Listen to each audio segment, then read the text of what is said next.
Pensamento e Vida, obra do Espírito Emmanuel, psicografada por Francisco Cândido Xavier. Hoje, mais uma vez, estamos aqui juntos, tendo essa alegria, esse privilégio de refletir um pouco sobre as obras desse nosso irmão espiritual que tanto nos acrescentou. Também tenho o privilégio de ter ao meu lado aqui o Sr. Ronaldo, que mais uma vez nos dá a alegria da sua participação e presença.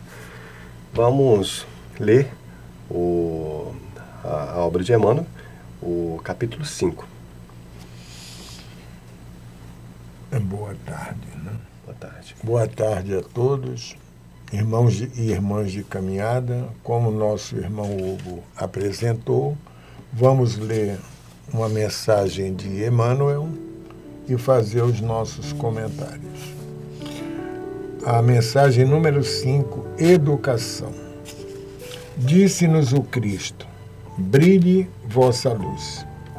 E Ele mesmo, o Mestre Divino, é a nossa divina luz na evolução planetária. Admitia-se antigamente que a recomendação do Senhor fosse mero aviso de essência mística, conclamando profitentes do culto externo da escola religiosa a suposto relevo individual, depois da morte, na imaginária corte celeste. Hoje, no entanto, reconhecemos que a lição de Jesus deve ser aplicada em todas as condições, todos os dias. A própria ciência terrena atual reconhece a presença da luz em toda parte. O corpo humano, devidamente estudado, revelou-se não mais como matéria coesa, senão espécie de veículo energético, estruturado em partículas infinitesimais que se atraem e se repelem reciprocamente com o efeito de microscópicas explosões de luz. A química e a física e a astronomia demonstram que o homem terreno mora no reino entrecortado de raios. Na intimidade desse glorioso império da energia, temos os raios mentais, condicionando os elementos em que a vida se expressa. O pensamento é força criativa, a exteriorizar-se da criatura que o gera, por intermédio de ondas sutis, em circuitos de ação e reação no tempo, sendo tão mensurável como o fotônio que, arrojado pelo fulcro luminescente que o produz, percorre o espaço com a velocidade determinada, sustentando o hausto fulgurante da criação. A mente humana é um espelho de luz, emitindo raios e assimilando-os, repetimos. Esse espelho, entretanto, jaz mais ou menos prisioneiro nas sombras espessas da ignorância, à maneira de pedra valiosa incrustada no cascalho da furna ou nas anfoctiosidades do precipício. Para que retrate a irradiação celeste e lance de si mesmo o próprio brilho, é indispensável se desentrance das trevas a crusta do esmeril do trabalho. Reparamos, assim, a necessidade imprescindível da educação para todos os seres. Lembremo-nos de que o eterno benfeitor, em sua lição verbal, fixou na forma imperativa a advertência a que nos referimos: brilhe vossa luz. Isso quer dizer que o potencial de luz do nosso espírito deve fulgir em sua grandeza plena, e semelhante feito somente poderá ser atingido pela educação que nos propicie o justo burilamento.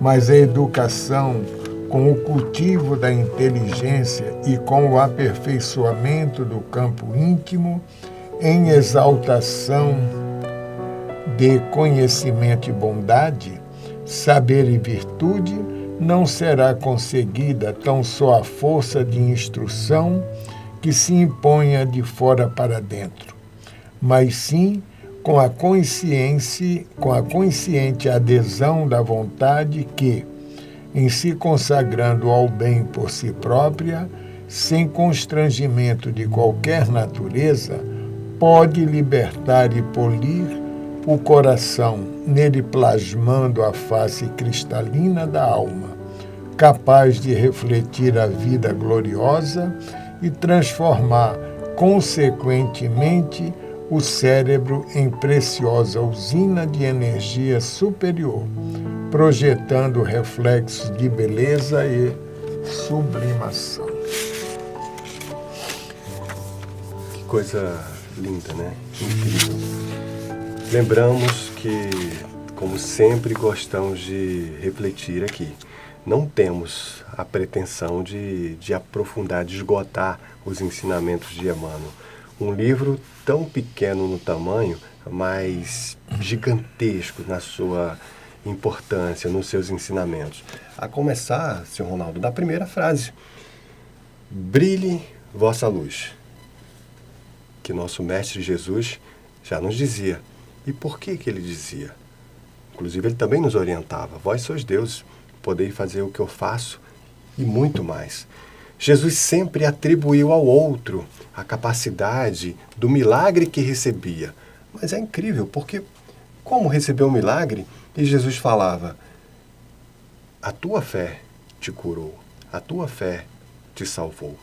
A todo momento, Jesus nos orientava e direcionava para a força interna que nós temos. Se nós somos imagem e semelhança do Divino Pai, então nós somos, digamos assim, pequenas centelhas de luz, fruto de uma fonte infinita que é o nosso Deus maior. Hugo, continuando aí a primeira frase que Emmanuel coloca, né, como Jesus diz, brilhe vossa luz, com isso, na nossa visão, Jesus já nos mostra, olha, vocês têm uma luz.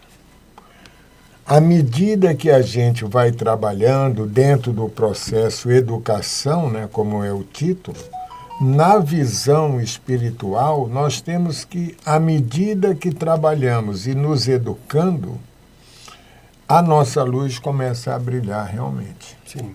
Não é? E o exemplo também que o Hugo deu, quando ele nos curava, ele sempre disse a tua fé. Então ele mostra, olha, a fé está em você. Mas não é aquela fé que nós conhecemos há muito tempo. É aquela fé raciocinada. Sim.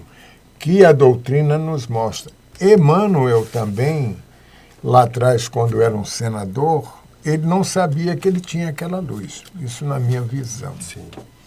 Não é? Quando ele começa a entender a mensagem do Cristo, aí ele descobre que ele tem a luz e que é o Emmanuel de hoje, não é? Com essa grandiosa luz. Mas, Hugo, eu só queria completar numa frasezinha aqui que diz o seguinte: hoje, no entanto, reconhecemos que a lição de Jesus deve ser aplicada em todas as condições, todos os dias. Maravilhoso. Ou seja, ele, sobretudo, nos mostra que Jesus é o nosso modelo. Isso. É o nosso divino Salvador, que nos aponta o melhor caminho, o melhor a fazer. E tem outro ponto interessante. Bom, espero que você tenha adquirido esse livro. Se você não tiver o livro, manda mensagem aqui pra gente no MAP que nós mandamos para você em PDF. Caso você queira comprar, é uma obra, como você está vendo, e já dissemos aqui, bem pequena no tamanho, mas infinita na sua importância. Mais à frente, no primeiro, segundo, terceiro, quarto, no quinto parágrafo, Emmanuel nos fala, o pensamento é força criativa. Outro ponto que me encanta no Emmanuel é que ele, nas suas obras, ele sempre nos mostra que o pensamento é digamos assim, o que nos faz decodificar a realidade. Por exemplo, o pensamento é o que nos faz entender e nos perceber. O cérebro é um equipamento, vamos dizer assim. É como se nós tivéssemos um celular. O celular é, de certa forma, um equipamento, mas você precisa, para utilizar esse celular, de uma rede. A mente é a rede. O celular seria o cérebro. Ou seja, nós precisamos desse equipamento aqui nessa esfera da realidade para decodificar a realidade e perceber a nossa vida. Então, o pensamento é força criativa que nós podemos a todo momento direcionar aquilo que nós queremos. Só que muitas vezes nós ficamos à mercê das circunstâncias. Tem aquela música que nos diz: se o bem e o mal existe, você pode escolher. É preciso saber viver. Nós podemos, por exemplo, ocupar o nosso tempo nos nossos dias para estudos e reflexões como essas, para ouvir, digamos assim, palestras, treinamentos, fazer leituras edificantes, estar com pessoas que nos acrescentem ou acrescentar na vida de algumas pessoas, mas nós também podemos usar esses mesmos recursos de tempo ou recurso tecnológico para ficar vendo coisas fúteis, coisas desagradáveis, que vão ficar nos instigando o lado mais sombrio que nós tenhamos. Então, os nossos amigos lá da música estavam certíssimos e colocaram de uma forma poética uma realidade da vida. O bem e o mal existem e nós não só podemos, mas nós também devemos escolher. É preciso saber viver. Hugo, mais um complemento aqui, quando diz: o corpo humano, devidamente estudado, e hoje sabemos disso, revelou-se não mais como matéria coesa, senão espécie de veículo energético estruturado em partículas infinitesimais que se atrai e se repele reciprocamente com efeito de microscópicas explosões de luz.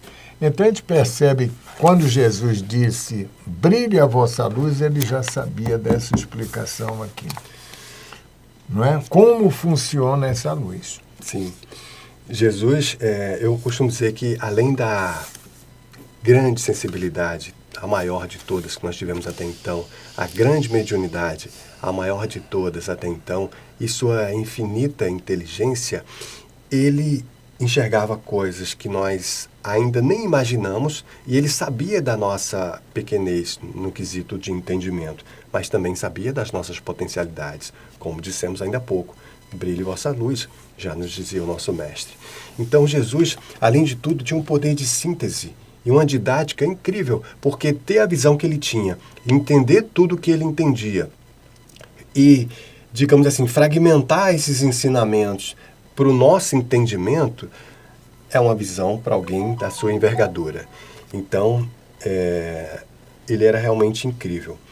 E ele sabia, sim, o que estava dizendo. Tem outro ponto também muito interessante, que é mais à frente, quando Emmanuel nos diz: a mente humana é um espelho. Veja bem, a mente humana é um espelho, emitindo raios e assimilando-os. Ou seja, o que faz um espelho? Um espelho reflete. Se você tem um espelho na sua frente e você coloca uma lanterna, o espelho ele vai receber esse raio. E ele vai fazer o quê? Repetir. É verdade? Exatamente. Ele não só reflete o reflexo, mas também reflete a luz.